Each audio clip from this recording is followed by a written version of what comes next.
Good morning. Welcome to the Kilachari Torah Halacha Review for Monday, March 8th.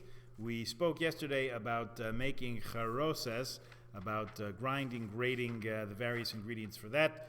Each family, I think, has their own recipe.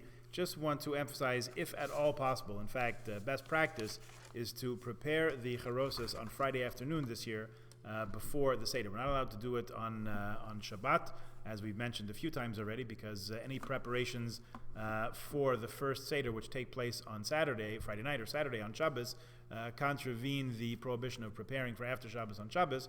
So whatever is ready at the onset of Shabbos is going to be what's ready for Saturday night, for the Seder. So best to try on Thursday even or Friday to prepare the maror, the charoses, and everything. Now, speaking about more items on the Seder plate, after the Chorban Abayis, after the temple was destroyed, our sages of blessed memory ordained that there should be 2 cooked foods on the table. In other words, on the Seder plate, during the reciting of the Haggadah, to recall the 2 sacrifices that were integral to celebrating Pesach. One of those is the Korban Pesach itself, obviously the Paschal sacrifice, the Passover sacrifice, and the other to recall the Korban Chagiga, the festival sacrifice, which was offered in times when the temple was standing. So it's customary that one of the foods should be meat, to recall preferably from the shoulder section, to recall that HaKadosh Baruch Hu redeemed Israel with an outstretched arm. It should also be roasted on fire to recall that the Korban Pesach, the Paschal sacrifice, was itself roasted on fire, over fire. So what do? We take some kind of a bone, a shank bone, could be a chicken neck, could be a chicken wing, a flegel, anything that you like, any bone that you like.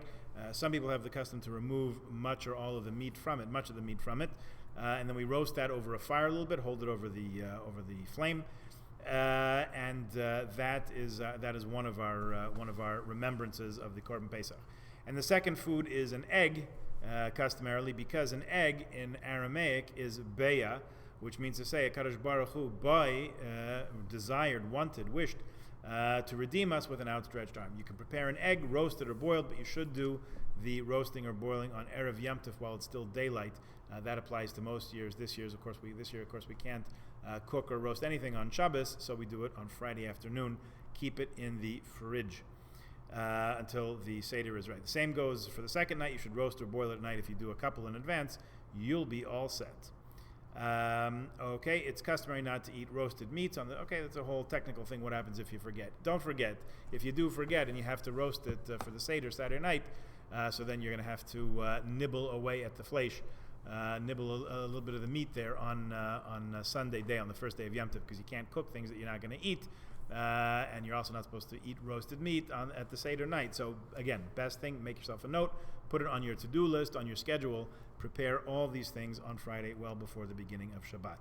You should prepare your seat at the table while it's still daytime. Of course, we're not going to do this on Shabbos, but if you want to gather the pillows together on Friday and have them there ready to be deployed at the Seder table, that's a good idea. We're going to lean on the left side for the mitzvahs, for the drinking of the cups of wine, for the eating the matzah and the korach sandwich. This applies both to left-handed people and right-handed people. Everybody reclines on the left side.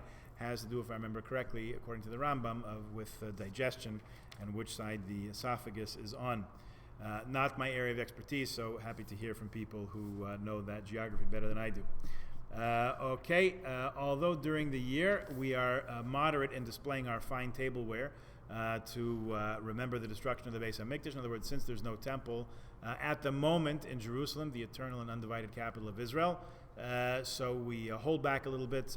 Many people don't leave a little patch of their homes unfinished and so on. We don't put out our finest finery, all of it. You leave a few things still in the china cabinet. However, on the night of Pesach, it's good to set the table with as many beautiful things as are within your means. Even vessels not used for the meal should be placed on the table for elegant decor to symbolize freedom.